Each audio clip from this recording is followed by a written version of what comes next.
Hey everybody, Roy Rogers from the Second Sons and the White Book, back again with another How and the Why of It video, now on the White Book YouTube channel. Today we're going to have a video about sort of two things. One, how to read a meta, a big tournament meta like GenCon, Worlds, Stolic, Euros, any of the big tournaments, but also like medium-sized big tournaments like Red Saturday or KuppelCon, and sort of how you should break down a meta, how you should think about it, and then how my team, the Long Lances, what our meta read was going into Worlds, and then how it played out as a practical thing and led to Leonard's victory. Again, congratulations, Leonard, playing Bartel Wolf at Worlds. So let's jump right into sort of the big picture topic, which is how do you look in and categorize a meta at a big tournament? So generally speaking, there are three levels of decks. Now, we talked a little bit about this on Second Sons when we were going over Worlds like in detail there, and Chris Schoenthal made a really good point where he made it clear that we're not talking about like good versus bad decks per se. At a big tournament like Worlds, at a big tournament like Gen Con or Euros, you expect all the decks to be good in a sense of well-constructed, capable of winning games. The players understand the matchups and they're going to play it at least medium well. No, it's where the decks are positioned in relation to one another, and that's generally speaking to make life easier, to make the heuristic, again, the shortcut way of thinking, useful for you. Generally speaking, it's good to break it into three levels. Level one is the center of gravity of the meta. Where's the sort of default deck? Like if you're just kind of like somebody who listens to the White Book, listens to Warsacom, listens to Banter, plays at their championship, maybe tries to make a regional, and they like the community, they're part of the community, but they don't take the competitive scene extremely seriously. They just love the community, they love the game, and they were able to afford to go to Worlds or afford to go to Gen Con this year, and they're going to do it. What kind of decks are they going to bring? What kind of decks are they going to play? What kind of decks should a more committed player recommend them to play? That's where level one is. That's sort of the default, the center of gravity. What decks are shaping the meta that you are sure that somewhere between 15 to 25% of the field is going to bring overall? What kind of decks is that? Level two are the decks that beat those decks. That say, okay, so Targ Burn is the default deck. Well, what beats Targ Burn? What beats it? And what beats those kind of when Lanny Crossing, Stark Crossing were the big decks? What beats them? When Tyrell Mace was the big deck, what beats that deck? Now, this tends to be a little bit riskier because, of course, there are decks that beat those decks, which are level 3. So level 3 decks beat level 2 decks. So what is the predator of the predator, right? So we have the nice, if we're talking about the food pyramid, we've got our nice consumers, or producers rather, producers at the bottom of the food pyramid. You can tell I just taught, or I've been working with students about science, right? We've got the consumers, they're the bottom level of the pyramid, not in like quality, but just that's the most people, that's where the energy is. Okay, and then there's the consumers who eat the producers, and then we've got the secondary consumers who eat the consumers. I think I got that right. I hope I did. Uh-oh.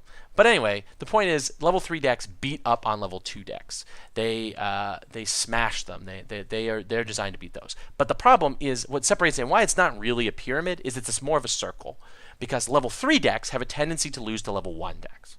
So it's a circle with level 2 in the middle, which beats level 1, and level 3, which beats level 2, but tends to lose to level 1. And so let's take a look, and it's probably best now to jump into what the Long Lances saw as our meta read. So let me click that through. All right, so for us, our World's meta analysis was level 1. We thought was Crossing decks and Greyjoy Pinch. If you look at the major tournaments since the end of Combo Winter, Crossing was in the top. Like it won U.S. Nationals. It's been doing well in Europe. It's it did well at the Northeast Championship Tour, which a lot of us are getting data from and have experience with. Again, it's at the final table at GenCon. It's just generally been really, really good overall. And then, of course, right after the restricted list, because the card came out then, was these mid-range Greyjoy pinch decks. Greyjoy mid-range had always been solid, but pinch kind of pushed them over the top. You saw Greyjoy pinch run over the Siege of Winterfell. There was like 6 of the decks in the top were Greyjoy pinch decks of some variant. You just saw it doing really well in Europe. It was all over the Iron Throne. It was just really powerful. So we thought that level 1, the sort of like default deck that people are going to bring, are some variant of Crossing, most likely Targ or Stark, but maybe Greyjoy as well, because then you can also maybe do some pinch tricks, but make your deck a little faster. And then, of course, Greyjoy pinch. We thought that probably of all the level 1 decks that we were going to see the most of, it was Greyjoy pinch. So we then thought about what beats Stark, or what beats Greyjoy pinch, what beats Crossing, and what we found was Stark and Targ burn aggro and aggro control. So Stark was, so if we're trying to sort of target, so this is what you do in level 2 to find the level 2 decks is, all right, we figured out what the targets are. Well, what's the weapon to shoot them with, to defeat them with? And for us, that was Stark, particularly using Skago strategies, either in the form of mid-range, but we ended up coming around to thinking that the more combo-y version with Fat Cat, or Big Cat, or 7-cost Cat, whatever term you want to use for the box Catlin, was the best way to go about it. So you would you had a lot of good Stark tools, but then you had this like really degenerate power gaining combo that you could use to close out games like that. And once you'd sort of slowed down their crossing strategy, you had prevented their pinches from going off, and Cat's great at preventing pinches from going off. You had a bunch of answers. But also HRD Marine or some sort of Targ Fealty control aggro build. All of these things we thought were really, really solid answers to what Crossing was doing. Crossing is very vulnerable to burn because it has to do that first -1 strength challenge, and if you can pick that stuff off, wear out their board, and you're going to be able to get them. They have to do challenges, which means that they have to play into Consuming Flames, they have to play into Dracarys, they have to play into Astapor if you're running that. And then HRD Marine in particular has the ability to just out-card advantage these strategies. Same with Pinch. Greyjoy, has more answers to the aggro control strategy, but it's still very vulnerable to Greyjoy Pinch. And then, of course, that brings us to the Predator of the Predators, the level 3, which we thought was control decks, particularly control decks out of Banner Wolf. So that would be Martell Wolf and Night's Watch Wolf. And, of course, Martell Wars. So Martell Wars, we found, was really, really solid, very good, but it could lose to Crossing decks in particular. And it could also sometimes lose to burn aggro strategies, but definitely beat up on Stark and definitely beat up on Crossing a lot. So, and then of course Control had a really good matchup against Stark. It had a really good matchup, particularly Martell Wolf, but also Night's Watch Wolf. Had a pretty solid matchup against Targ Burn. Ward is a really powerful card against them. Frozen Solid is a really powerful card against them.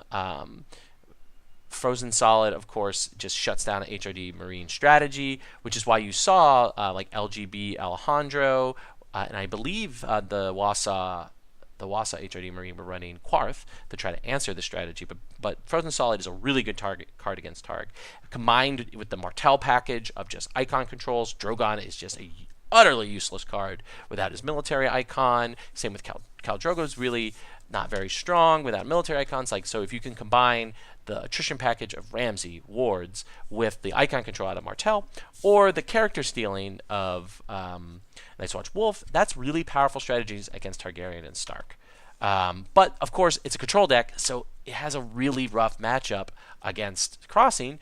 But Ward is very powerful, so maybe you might have some outs against Crossing. But Greyjoy Pinch, just the pinch plays combined with the location control is just a lot for Martell, and particularly a lot for Night's Watch Wolf to deal with. The ability to, they stole a character, you return them to your hand.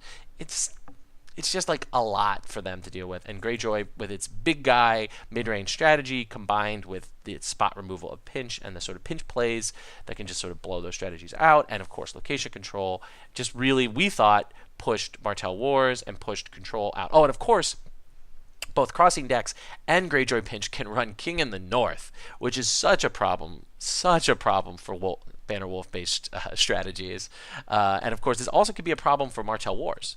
So particularly for Greyjoy. Greyjoy can get itself into a good position against Martell Wars that way. So, but these are good. Again, these are all great decks, and we decided that for a long time we were very much on Greyjoy Pinch. But we just thought that everybody was going to be bringing Greyjoy Pinch. We saw the results in Europe. We saw what was going on Iron Throne, and we said there's just so much Greyjoy Pinch. And were we in the mood for that mid-range playstyle of a bunch of 50-50 or 55-45 matchups? Not really. So we wanted something like Stark. And we started, I joked with Wama, who ended up bringing, of course, a Stark deck as well, and in the top 4, that he started in a combo direction and eventually pushed himself in a more mid-range direction, while we started in a mid-range direction and pushed ourselves in a more combo direction, because we believed, again, those interactions with the 7-cost cat were definitely worth some of the tempo hit that you could get. And particularly against Greyjoy, just like those, like Greyjoy just has no real interaction for that cat, particularly besides milk, and because Vince is like barely anything for that against cat. So if you can just keep their location control under control, you're generally a pretty good spot, and then you just have this way of winning, of just winning that doesn't exist on the same axis of interaction as them. So we basically were like, Greyjoy is the thing. We're going to play it. The Stark deck had a pretty good matchup against Targ. It had a solid matchup against Crossing. It had clear strategies against Crossing. And it did have a weak shot against Martell, and we were in the firm belief that no one would bring Martell because they were worried about the Crossing decks and the Pinch decks pushing them out of the meta with King in the North and the location control. And that brings us to what happened actually at the day. So here we go, and here are the 2 days from Worlds. So showing up at Worlds, we were sort of a little bit wrong, because looking at the overall meta, day 1B was the closest to what we saw, because we expected a lot of Greyjoy and a lot of Targ X, which was much more common, and X of course means crossing, just for the shorthand, so Targ crossing, which was much more common in day 1B. But of course I played in day 1A, which was full of course, a bunch of people employing the level 2 strategy. And so, which a lot of Europeans, that's the decision that they made, that they were going to play either Targaryen or House Stark. Like, look at day 1A. There's like no Greyjoy. I played Joe Zimmer, and I played a very good game against Joe that I ended up winning. Like the one strategy, like my deck strategy beat Greyjoy, was only able to be executed once. My remaining of my win and in games just were not the matchups they were looking for. Lots more Stark than we expected. Lots more Targaryen to be expected. And a lot more Martell than we expected as well. So actually, if you really wanted to flip this on its head, the real level 1 strategy was actually Targaryen. That's sort of the most interesting thing over now that the event's over. If you look at these sort of things, the level 1 strategy was Targaryen. The meta out-meted itself and placed sort of Greyjoy and Targaryen on level 1. These were, because thanks to sort of the representation on day 2, Greyjoy was present there, but really what people should have been targeting is not Greyjoy, it's Targaryen. There was so much HOD Marine, there was so much Targ Crossing, and various other variants of Targ, that it's just really powerful strategy. And that's where I think now, of course, Buzz made it clear to me on Second Sons that Leonard's just a control and particularly a Martell loyalist, so our world champion just sort of would have played it anyway. But his decision to just play Martell Warlords anyway to execute ended up working out because that ended up being in many ways like a level 2 strategy, which is sort of if we put, I wouldn't even put Greyjoy actually on level 1. I would put Targaryen and Stark on level 1 with, of course, Martell Wolf at level 2 alongside Martell Wars, Martell in general as a faction at level 2, where it's a Predator deck to the Stark and the Crossing deck, the Stark and the Stark and Targaryen decks. Like, again, you look at that Brad Eamon versus Leonard game, like that's just a masterclass in the ways in which Martell can defeat Targaryen. Like, just even though the Targaryen deck was running King in the North, Leonard was able to set up a board that Brad wasn't able to really execute the advantage that card gave him. So actually, again, that puts the target should have been on Targaryen and Stark, and then that makes Martell strategies and Banner Wolf strategies in general more level 2, more playable, and then level 3 would be, it just sort of flips the logic where it's Crossing decks and Greyjoy is level 3. Now, because in many ways, the reason there's sort of levels is level 1 is like most played, second most played, third most played is how it should be. The level 1 strategy at Worlds was Targaryen and Stark. The level 2 was Martell and Martell-based strategies, either in the form of control or the form of mid-range combo in Martell Wars. Like, again, and just look at the success that the Martell faction card had at Worlds. Martell Wars placed very well. Leonard won the whole thing. Very good. And it was, of course, targeting these Targ decks. And then we come around to sort of Crossing and Greyjoy being level 3, not as represented as they could have been, and definitely not as represented in the cut. So, in the end of the day, the Lance's call was off, particularly for day 1A, which myself and Matt Gaiman played it. But day 2 ended up looking a little bit more like where we should have been. But overall, looking at the field, we should have that and I mean we in the royal we of Worlds players should have targeted Targaryen more and Stark more, and Martell is a great call. So in many ways, Leonard, whether he consciously made the call that control was the right, or his faction loyalists allowed him to push through with good luck, that's where it would be. So I hope you found this video useful. It to give you a sense of sort of the best way to approach it. That sort of circular 1, 2, 3 level thing is a great way for you and your meta, you yourself, to think about a meta going in, and a great way to sort of begin to have discussions with your friends or your teammates about meta-analysis, and hopefully that will help you do better in tournaments. The Lances, I give us like a C+, B- for how we read the meta. If more days it looked like 1B rather than 1A, I think we would have been in a better spot. But sort of just 1A really just was so askew of where we were that it sort of definitely impacted our ability to finish well. And although we did have a great Worlds with Sean being in the top 32 and Naj being in the top 64, and of course Jesse winning Melee, but we're not talking about Melee here.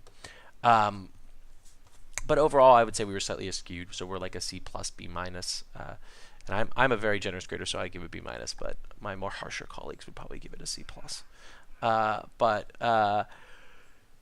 This level system, I think, is a really good way to approach overall building,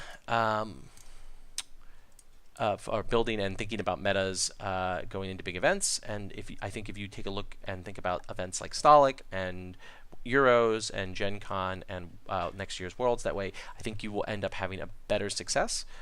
in sort of organizing your thoughts, because the last couple of videos I've done are about heuristics. They're about sort of shortcuts and ways to sort of organize your thoughts so that you can begin.